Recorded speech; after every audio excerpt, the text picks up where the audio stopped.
Hello, Dr. Joe here of the drjoe.com and the 2020 from.com. So what I want to talk about today is something that I haven't addressed previously on this channel, which is surprising, even though I've been doing this now for nearly 5 years. But that had to change today because I came across a study that I felt needed to be shared. And I'm going to do that in this very video. So what's it about? Well, it's about prostate cancer. Now, I think because a lot of my subscribers are women, maybe that's the reason I haven't addressed this. But well, obviously that's going to change today. So ladies, by the way, if you're watching this, I want you to do me a favor. I want you to please share this video with your husband or boyfriend or partner. Because it is important that they watch this very video, what I'm about to share with you guys. Because it's a very important study that I came across that needed to be shared. So, like I said, it's about prostate cancer. Now, when it comes to cancer, there are two ways I want you to think about cancer. One is the overall risk of getting that cancer, okay? The overall risk of getting that cancer, that's the first thing. The second thing is the risk of dying from that very cancer, okay? And that applies to all cancers because some cancers are slow growing. They are unlikely to kill you, but others are quite aggressive, and those are the ones that are really lethal. So, I wanted to look at cancers from those two perspectives. And this study that we're going to be talking about now addresses both questions, and that's the reason I like it. But of course, it is zooming straight into prostate cancer. So without further ado, let's dive straight in. So we're going to be looking at answering this question by way of a study. Can you modify your risk of getting prostate cancer by leading a healthy lifestyle? So we're going to be looking at a study that answered this question and the study outcomes of interest, where the overall risk of developing prostate cancer. Second one was the risk of dying from prostate cancer, i.e. the aggressive form of the cancer. Like I said earlier on, there are two risks to always consider: the overall risk of developing prostate cancer, as well as the risk of developing the lethal form of prostate cancer, the one that is sort of unsurvivable. So we're going to be looking at how this study answers those two questions by way of leading a healthy lifestyle. So let's look at the study design. The study authors recruited 12,411 male health professionals, and doctors were included in this recruitment exercise. Obviously, doctors should know, you will think. So 12,411 male health professionals were recruited into the study. And they followed them up for 27 years. That's quite a long follow-up. At the inception of the study, the genetic risk of developing prostate cancer for each study participant was calculated.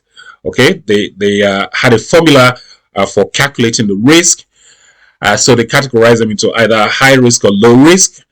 And the other thing they did was they also categorized the lifestyle of the study participants into either healthy or unhealthy.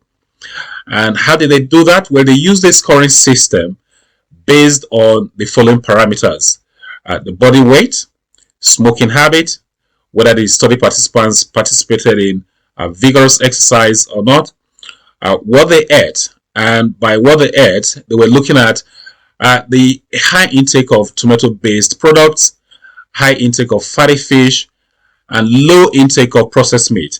So the more of these habits you had, the better your scoring was, and obviously the less of them you did, the less your score was. And they used that to categorize all the participants into either healthy or unhealthy.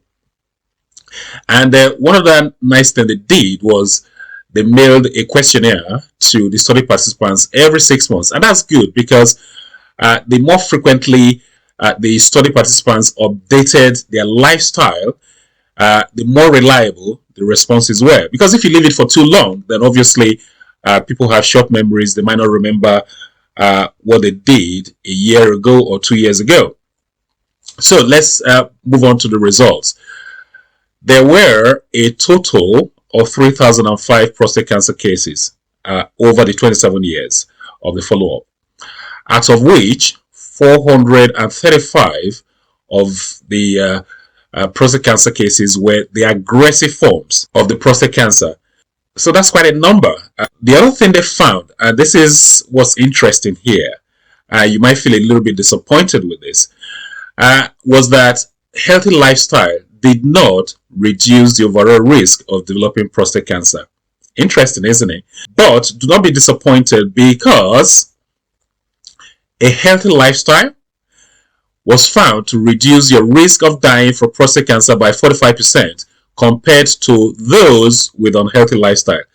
So whereas a healthy lifestyle did not reduce your overall risk of developing prostate cancer, a healthy lifestyle, however, did reduce your risk of dying from prostate cancer by a whopping 45% compared to someone whose lifestyle was unhealthy.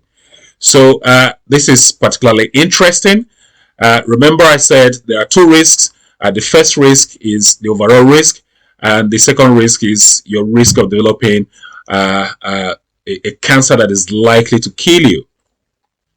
Now, the fifth finding was that the impact was more in those with a higher genetic risk. So the higher your risk of developing the lethal form of the prostate cancer, the better the impact of a healthy lifestyle was.